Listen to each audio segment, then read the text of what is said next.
APPSC group 2 mains roasted points గురించి చాలామంది aspirants రోడ్లకి ధర్నా చేయడం, తర్వాత నిరసన తెలియచేయడం, ఎగ్జామ్ అయ్యే క్షణం వరకు అది టెన్షన్ వాతావరణం నడిచింది.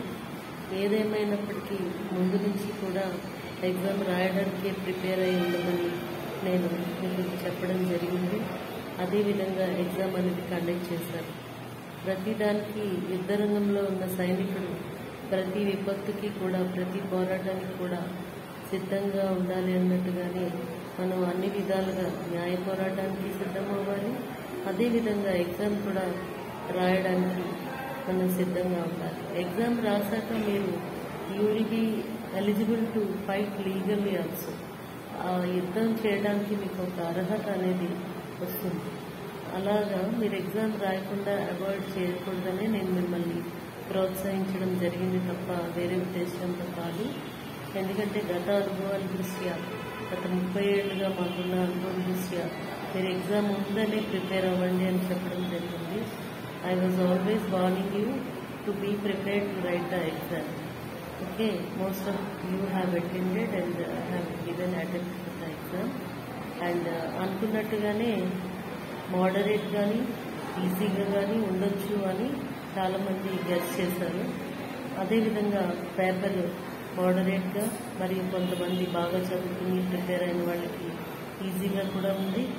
ఎస్పెషల్లీ కరెంట్ అఫైర్స్ విషయంలో కానీ, ఇంకొక సైన్స్ అండ్ టెక్నాలజీ విషయం కానీ, ఎకానమీ కానీ అన్నీ కూడా మరి ముఖ్యంగా it has come in moderate way and easier way. So the cut off will be high.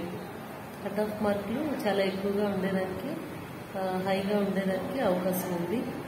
మరి మీరందరికీ కూడా శుభాకాంక్షలు. మీరందరూ కూడా సర్వీస్లో నిలవాలని, అదేవిధంగా మీరు మంచి మార్క్స్ తెచ్చుకొని ఆ కంప్యూటర్స్ క్వాలిఫైడ్ టెస్ట్ కూడా మీరు ఈజీగా గో త్రూ అయి చక్కగా I wish you all will go through the computer exam also. And మా టైంలో ఉన్నట్టు మాకైతే అప్పుడు ఆబ్జెక్టివ్లో ప్రిలిమ్స్, డిస్క్రిప్టివ్లో మెయిన్స్ అండ్ ఇంటర్వ్యూ కూడా ఉండేది మాకు. ఇప్పుడు మీకు ఆ పరిస్థితి లేదు. So I wish you all the success. ఈ ఎగ్జామ్ మీకు జీవన మరణ పోరాటం లాగా, లైఫ్ అండ్ డెత్ ఇష్యూ లాగా మీరు కష్టపడి కొన్ని ఏళ్లుగా, 4-5 ఏళ్లుగా శ్రమించి కష్టపడి కృషి చేసిన వాళ్ళందరికీ, అదేవిధంగా ఏదో చిన్న చిన్న జాబులు చేసుకుంటూ కూడా చాలామంది అటెంప్ట్ ఇచ్చారు. ఎందుకంటే జాబులు చేయందే ఇల్లు గడవని పరిస్థితి చాలా మందికి ఉంది. I know that practically. So అలాంటి వాళ్ళ మిత్రులందరికీ కూడా, సోదరులకి, సోదరిమణులందరికీ కూడా, అదేవిధంగా నా బిడ్డల లాంటి వాళ్ళకి కూడా మరి శుభాభినందనలు తెలియజేస్తూ, శుభాకాంక్షలు తెలియజేస్తూ నేను సెలవు తీసుకుంటున్నాను. ఏదేమైనప్పటికీ న్యాయపరమైన చిక్కులు ఈ పరీక్ష తప్ప, పరీక్ష కండక్ట్ చేస్తాము, నిర్వహించేస్తాము అనుకోగానే సరికాదు. దీని మీద భవిష్యత్తులో వచ్చే న్యాయపరమైన అంతరాయాలన్నిటికీ కూడా సర్వీస్ కమిషన్ సమాధానం చెప్పాలి. ఏ ప్రభుత్వమైనా, ముందు ప్రభుత్వమైనా ఈ ప్రభుత్వమైనా సర్వీస్ కమిషన్ మీద తోసేస్తారు. సర్వీస్ కమిషన్ ఏమో మాది కాదు ప్రభుత్వాన్ని అంటారు. చివరికి ఇప్పుడు అదేమీ లేనట్టుగా ఎలక్షన్ కోడ్ ఉంది, ఎమ్మెల్సీ ఎలక్షన్ కోడ్ అని చెప్పి ఒక lame excuse, they have shown a lame excuse that MLC exam election code is there. But election code I don't think it will upset that if you stop or postpone the exam, election code won't say anything. Election exam అనేది postpone చేయడం వల్ల అది ఎవరికి లబ్ధి చేకూర్చినట్టు కాదు. కొన్ని చోట్ల మరి ఉపాధ్యాయ పట్టభద్రులకి, కొన్ని చోట్ల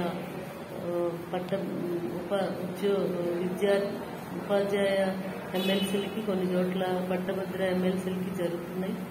ఈ పరిస్థితుల్లో ఈ ఎగ్జామ్ పోస్ట్పోన్ చేయడం అనేది మరి ఏ విధంగా కూడా దానికి ఆటంకం కాదని నేను అనుకుంటున్నాను. మరి ఎందుకు ఆపడం జరిగిందో నాకైతే అర్థం కాలేదు. సో దయచేసి మీరందరూ కూడా నేను చెప్పిన విధంగా ప్రిపేర్ అయ్యి రాసినందుకు ధన్యవాదాలు. Thank you so much. Wish you all the success. Bye. Like, share and subscribe Shyamala channel.